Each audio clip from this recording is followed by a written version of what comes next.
जो है आपको स्क्रीन पे दिखाई दे रही होगी, ठीक है। इसमें ये देखिए कि ये पहले टेलीफोन की सुविधाएं नहीं थी।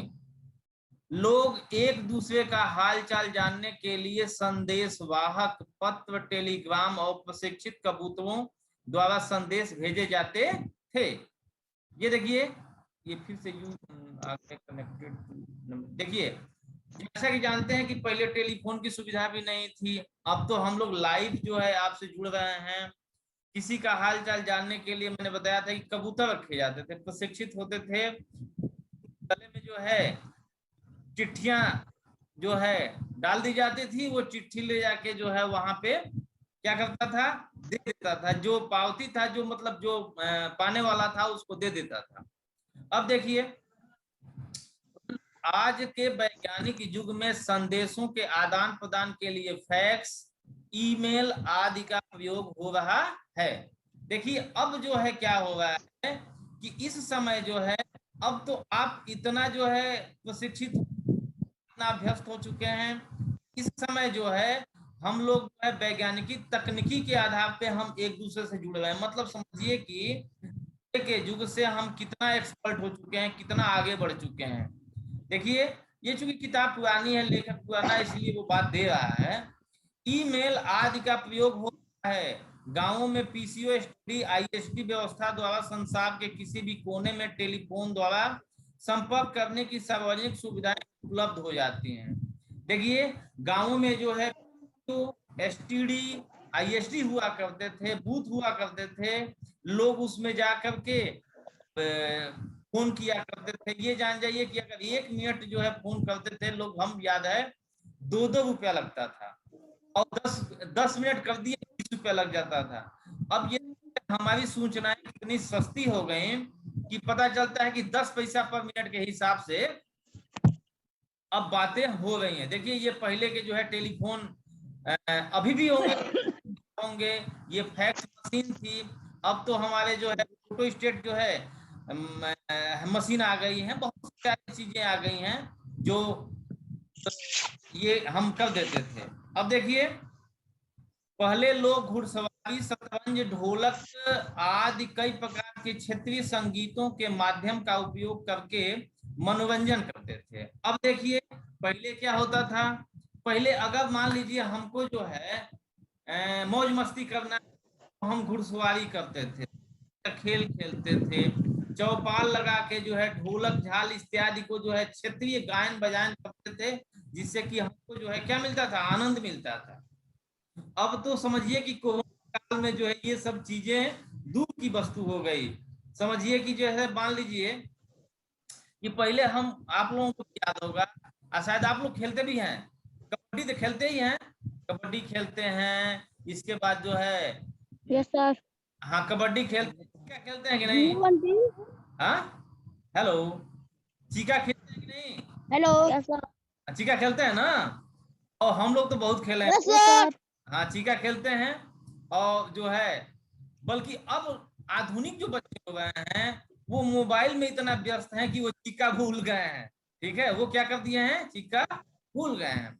अब देखिए, इसके बाद जो है यही दे रहा है कि परंतु आजकल मोबाइल, कंप्यूटर, वीडियो गेम आदि मनोरंजन के प्रचलित साधन हैं। अब देखिए, अब जो है लोग क्या करते हैं, लड़के क्या आते हैं, दिन भर वीडियो गेम खेलते हैं मनोरंजन के लिए। ये उचित नहीं है। वीडियो गेम खेलना हो 1 घंटा खेलिए, अधिक से अधिक बाहर की दुनिया से जुड़िए। मतलब ये कहने का मतलब ये है कि खेल, बाहरी खेल खेलिए, जैसे कबड्डी हुआ, चिक्का हुआ, अन्य कोई चीजें ऐसी हैं, उससे आप क्या करिए, जुड़िए। ये देखिए, ये आधुनिक विज्ञान और प्रौद्योगिकी की देन है। जैसा कि देख रहे हैं, वीडियो गेम हम लोग खेल रहे हैं, मोबाइल कंप्यूटर का प्रयोग कर रहे हैं, ये जो है हमारी प्रौद्योगिकी की ही देन है। ठीक है, अब देखिए, इसके बाद देखिए, ये देखिए, पहले उद्योग धंधे बहुत कम थे, पहले उद्योग धंधे बहुत कम थे, किंतु आज हमारे देश औद्योगिक क्षेत्र में विकसित देशों की बराबरी कर रहा है। पहले क्या होता था, आज क्या हो रहा है, देखिए, पहले हमारे जो है कल कारखाने नहीं थे, और जो है कल कारखाने नहीं थे तो पता चलता था कि कोई भी आधुनिक वस्तु हम लोगों के पास नहीं आया करती थी। अब क्या हो रहा है कि जैसे मान लीजिए हमारे यूपी में ही देखिए, ये नोएडा देखिए, लखनऊ देखिए, बनारस देखिए, छोटे छोटे कंपनियां खुल गई हैं। यहाँ से छोटे छोटे सामान हमारे पास आ जा रहे हैं। जैसे देखिए, अब मान लीजिए आप लोग किसी दुकान पे जाते हैं और कुछ नई चीजें खरीदते हैं तो वो पैकेट में मिलता है।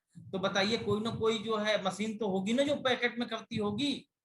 तो अब ये छोटे छोटे कल कारखाने हैं। ये देखिए, स्टील के उत्पादन के लिए जमशेदपुर, राउरकेला, भिलाई, दुर्गापुर आदि शहरों के कारखाने खुले हैं। ये देखिए, पहले जो है आज से बहुत दिन पहले 19वीं शताब्दी नहीं 20वीं शताब्दी की बात है, ये जितने भी जमशेदपुर है, राउरकेला है, भिलाई है, दुर्गापुर है, स्टील की बड़े बड़े कारखाने जो है विदेशों की सेवाओं से जो है ये खुला करते थे। ठीक है, विदेशों की सेवा करते थे, मतलब विदेशों की सेवा के वजह से खुले हैं ये। हमारे पास उतनी बढ़िया तकनीकी नहीं थी। वो जो है मान लीजिए रूस हुआ, इटली हुआ, अमेरिका हुआ, ये अपनी तकनीकी यहाँ दिए हैं, तब जाके जो है ये जमशेदपुर, राउरकेला, भिलाई, दुर्गापुर की कल कारखाने खुले हैं। अब वो बात नहीं रही। अब हमारे यहाँ के विज्ञान जो है इतना आगे निकल गया, वैज्ञानिक इतने आगे निकल गए हैं कि वो इंजीनियर जो है क्या करते हैं, अब खुद के बल पे जो है स्टील प्लांट लगा रहे हैं। देखिए हम लोग कितना आगे निकल चुके हैं।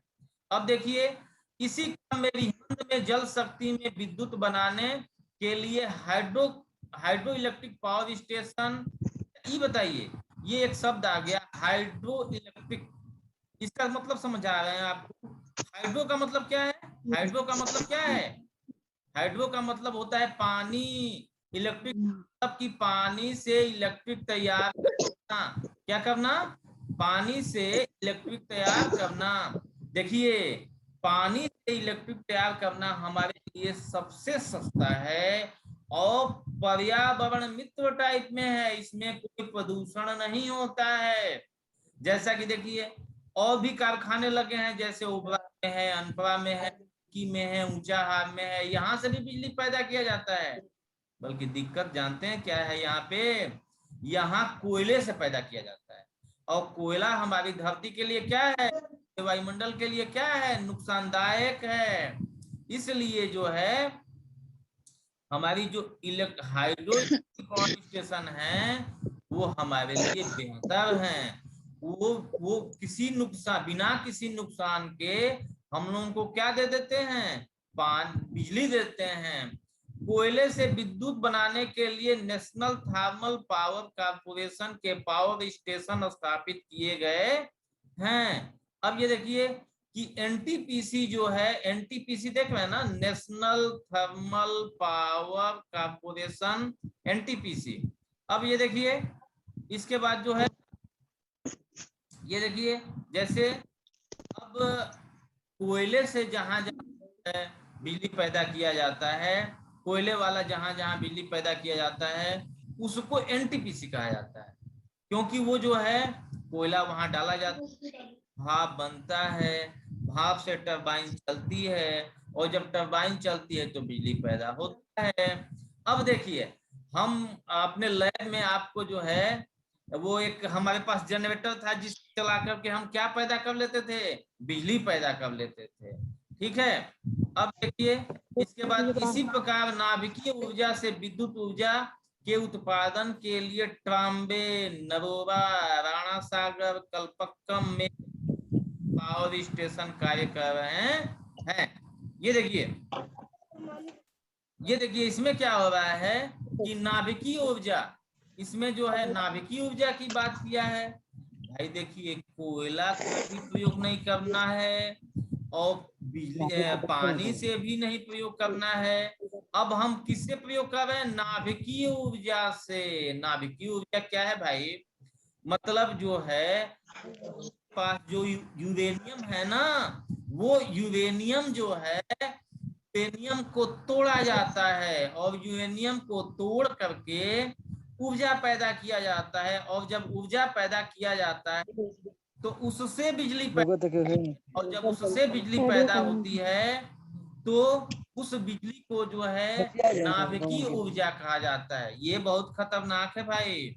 नाभिकीय ऊर्जा जो है वो से ही जो है, मान लीजिए यूरेनियम से ही परमाणु बम, अणु बम बनाए जाते हैं। बहुत खतरनाक है। तो उसको शांति रूप में, मतलब बिजली पैदा करके, और बिजली पैदा करके क्या कर देते हैं कि जो है बिजली पैदा करके, और हम जो है क्या बना लेते हैं, उससे जो है बिजली पैदा कर लेते हैं, मतलब एटॉमिक। तो इस तरह से हमने ये देखा कि हम बिजली किस किस माध्यम से पैदा करते हैं। रुद्रा यादव जी थोड़ा सा हमको सहयोग करिए, बताइए अभी किससे किससे बताए हैं, बोलिए बोलिए, किससे किससे बोलिए, रुद्रा यादव जी बोलिए। अभी हम बिजली किससे किससे पैदा किए, पानी से, और बताइए किससे, और बताइए, आप बताइए, बोलिए बोलिए, आवाज उनको खोलिए, आवाज। ऊर्जा से। क्या, किससे, पानी से पैदा कर लिए, हाँ बोलिए बोलिए। एक तो पानी से पैदा कर लिए, एक तो कोयला से पैदा कर लिए, और एक कौन सी विधि रही, नाभिकीय ऊर्जा से। यूरेनियम को तोड़ा जाता है, और तोड़ कर, और वो क्या किया जाता है, तोड़ने के बाद जो है उससे ऊर्जा पैदा कर ली जाती है, और यही ऊर्जा जो है हम तीन रूप में बिजली पैदा कर लेते हैं। देखिए अब ये देखिए चैप्टर, इसमें देखिए ये कल कारखाना देख, ये कल कारखाना देखिए, पहले कल कारखाने नहीं थे, अब इस समय कल कारखाने हमारे पास हो गए हैं, ठीक है। अब देखिए, अब ये देखिए, इसी प्रकार कृषि के क्षेत्र में भी पहले पारंपरिक साधनों जैसे खेत जोतने के लिए हल, बैल एवं के लिए ढेकुली, रहट आदि का प्रयोग किया जाता था। देखिए अब हम लोगों में जो है, अब हम लोग क्या करते हैं, क्या करते थे पहले, देखिए पहले हम लोगों के कृषि क्षेत्र कैसे हुआ करते थे भाई। तो पहले जो है हम लोगों के जो है कृषि क्षेत्र में बैल से खेतों की जुताई किया जाता था। पहले जो है खेतों से जुताई किया जाता था। बैल तो आप देखे नहीं है, हर बैल तो देखे नहीं होंगे, क्योंकि आप नए युग के बच्चे हैं, और हम लोग देखे हैं हर बैल से जुताई किया जाता था। और जो है ढेकुली से पानी चलाया जाता है। अभी ढेकुली क्या चीज है भाई, जानते नहीं है, कुआं है ना, कुआं, कुआं के ऊपर एक जो है लकड़ी का पट्टा रख दिया जाता था, और एक बाल्टी की सहायता से पानी निकाला जाता था, और पानी बाहर लुढ़काया जाता है। जानिए कितना कष्टदायक जो है जिंदगी हुआ करती थी। दिन भर खेत पानी पटाएंगे और 4 कट्ठा पटेगा। और इस समय क्या हो रहा है, इस समय अपना ट्यूबवेल चालू कर दीजिए, बीघों पटा लीजिए। अब बताइए कितना विकास हुआ है। अब एक शब्द आया है रहट। रहट क्या होता था भाई, रहट भी क्या होता था कि एक कुआं था, और कुआं से जो है बैल चारों तरफ से चलते थे, और बैल चारों तरफ से चल करके और क्या करते थे कि वो चल, पानी निकलता था। अरे गुड, कौन बोला है भाई, कौन बोला है, रुद्रा बोले हैं, कौन हाँ। हाँ देखिए, मुझे लगता है कि आप जो है 50 साल पहले की बात जानते हैं भाई। हाँ रहट जो है, रहट तो देखे नहीं होंगे, बल्कि कोई ना कोई आपको बताया है हुआ। चलिए इसके लिए बहुत बहुत धन्यवाद। अब देखिए, अब इन साधनों के प्रयोग से पर्याप्त उपजाऊ भूमि उपलब्ध होने पर भी खाद्यान्न का उत्पादन अपेक्षाकृत कम था। अब देखिए कि ये ढेकुली, ये रहट और ये बैल हल से जुताई करने के बाद भी हमको भोजन नहीं मिलता था। सबको एक मीटिंग ही भोजन करना पड़ता था।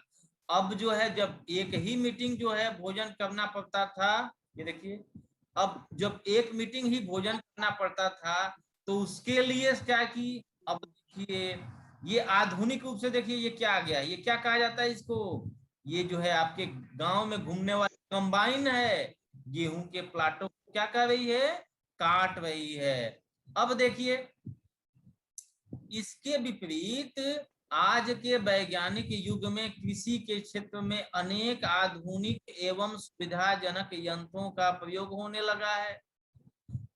पहले रहट और ढेकुली का प्रयोग हम लोग हर बैल का प्रयोग छोड़ दिए हैं और उसके जगह पे आधुनिक कृषि के जो क्षेत्र हैं वो जैसे सुविधाजनक यंत्रों का प्रयोग होने लगा है। जैसे ये यंत्र कौन से हैं, जैसे ट्रैक्टर है, देखिए ट्रैक्टर तो आपको देखिए थ्रेसर है, हार्वेस्टर है, डीजल का पंप सेट और ट्यूबवेल है।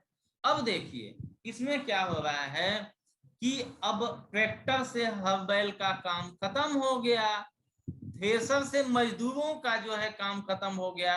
अब बेचारे मजदूर खेतों की कटाई न करते हैं, थ्रेसर से कंबाइन आ गई, उससे काट लिया जाता है। काम तो आसान हुआ भाई, काम आसान हुआ, बल्कि बेरोजगारी भी बढ़ी है भाई। बेरोजगार तो बढ़ा है, बेरोजगार लोग अधिक हुए हैं। चलिए बेरोजगारी बढ़ी है, हाँ देखिए बंटी यादव जी भी अब स्क्रीन पे आ चुके हैं, बंटी यादव स्क्रीन पे आ चुके हैं और रुद्रा यादव जी भी स्क्रीन पे आ चुके हैं। एक शिवम वो नहीं आया है इस पे। चलिए तो इस तरह से ये देखा जाता है कि ट्रैक्टर, थ्रेसर, हार्वेस्टर, डीजल के पंप सेट, ट्यूबवेल आदि से हमारी खेत को अधिक से अधिक उत्पादन तो होने लगा है। देखिए जब खाद्यान्न उत्पादन को बढ़ाने के लिए उन्नत प्रकार के शोधित बीज, यूरिया, सुपर फास्फेट से रासायनिक उर्वरकों का प्रयोग किया जाता रहा है। देखिए अब हमने खाद्यान्न बढ़ाने के लिए हम लोगों की आबादी तो बढ़ती है।